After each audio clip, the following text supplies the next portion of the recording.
അപേക്ഷ സമർപ്പണം 2024 മെയ് 16 മുതൽ +1 പ്രവേശനത്തിനായി അപേക്ഷകൾ ഓൺലൈനായി സമർപ്പിക്കാവുന്നതാണ്.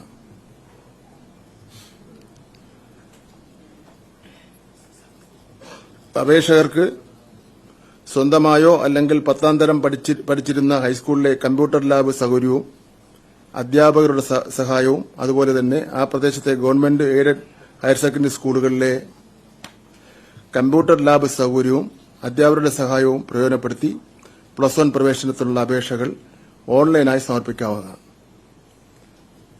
അപേക്ഷ ഓൺലൈനായി സമർപ്പിക്കാനുള്ള അവസാന തീയതി മെയ് മാസം 25-ആണ്.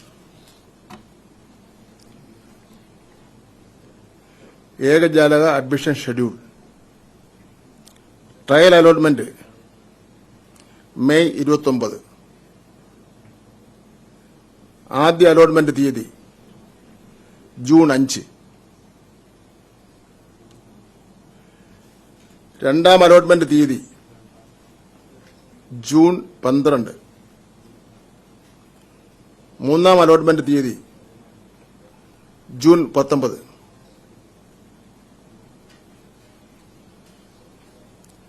മുഖ്യഘട്ടത്തിലെ 3 അലോട്ട്മെന്റുകളുടെ ഭൂരിഭാഗം സീറ്റുകളിൽ പ്രവേശനം ഉറപ്പാക്കി 2024 ജൂൺ 24-ന് +1 ക്ലാസുകൾ ആരംഭിക്കും. 2024 ജൂൺ 24-ന് +1 ക്ലാസുകൾ ആരംഭിക്കുന്നതാണ്. കഴിഞ്ഞ വർഷം ജൂലൈ മാസം 5-നായിരുന്നു ആരംഭിച്ചത്.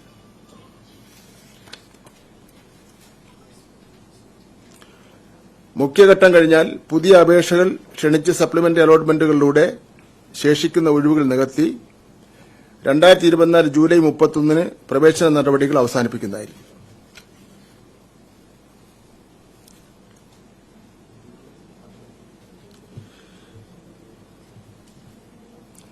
ഈ വർഷത്തെ പ്രധാന മാറ്റങ്ങൾ ഈ പ്രവേശനവുമായിട്ട് ബന്ധപ്പെട്ട് ചെറിയ 1-2 മാറ്റങ്ങളുണ്ട്. പ്രവേശന മാനദണ്ഡമായിട്ടുള്ള വെയ്റ്റഡ് ഗ്രേഡ് പോയിന്റ് ആവറേജ് ഈ WGP എന്ന് പറഞ്ഞൊരു കണക്ക് വെച്ചിട്ടാണ് തുല്യമായി വരുന്ന സാഹചര്യത്തിൽ മാർക്കുകൾ തുല്യമായി വന്ന സാഹചര്യത്തിൽ അക്കാദമിക മെറിറ്റിന് മുൻതൂക്കം കൊടുക്കും.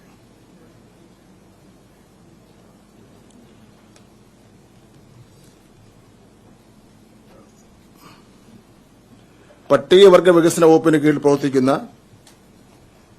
14 മോഡൽ റെസിഡൻഷ്യൽ ഹയർ സെക്കൻഡറി സ്കൂളുകളിലെ പ്രവേശനം ഈ വർഷം മുതൽ ഏകജാലക സംവിധാനത്തിലൂടെ ആയിരിക്കും.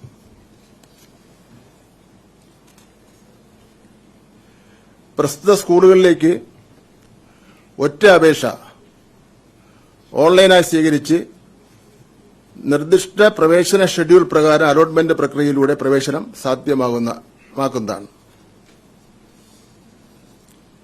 2024-25 അധ്യയന വർഷം +1 പ്രവേശനം കുറ്റമറ്റതാക്കുന്നതിനും ഉപരിപഠനത്തിന് യോഗ്യത നേടിയ എല്ലാ വിദ്യാർത്ഥികളുടെയും പ്രവേശനം ഉറപ്പാക്കുന്നതിനും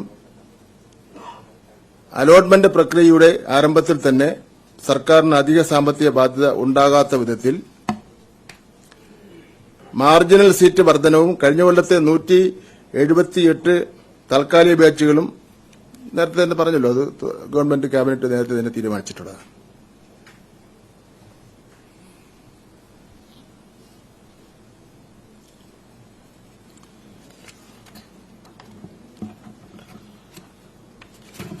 അപ്പോൾ അതങ്ങനെ വരുമ്പോൾ ടോട്ടൽ വരുന്നത് ഞാൻ ഒരു പ്രാവശ്യം പറഞ്ഞതാണ്, അതൊന്നുകൂടെ പറയാം.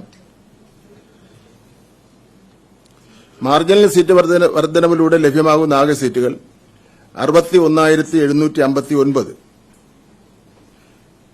178 താൽക്കാലിക ബാച്ചുകളിലൂടെ ലഭ്യമാകുന്ന ആകെ സീറ്റുകൾ 11,965.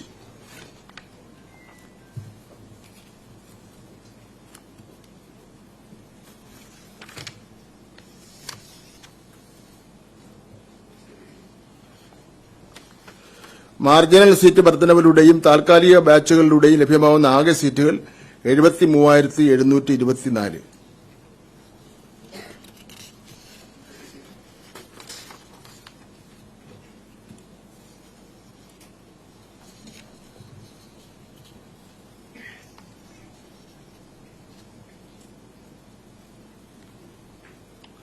ഇത് വേണം പറഞ്ഞാലേ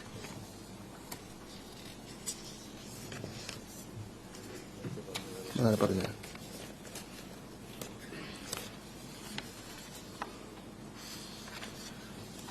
ഒരു പുതിയ കാര്യം കൂടി.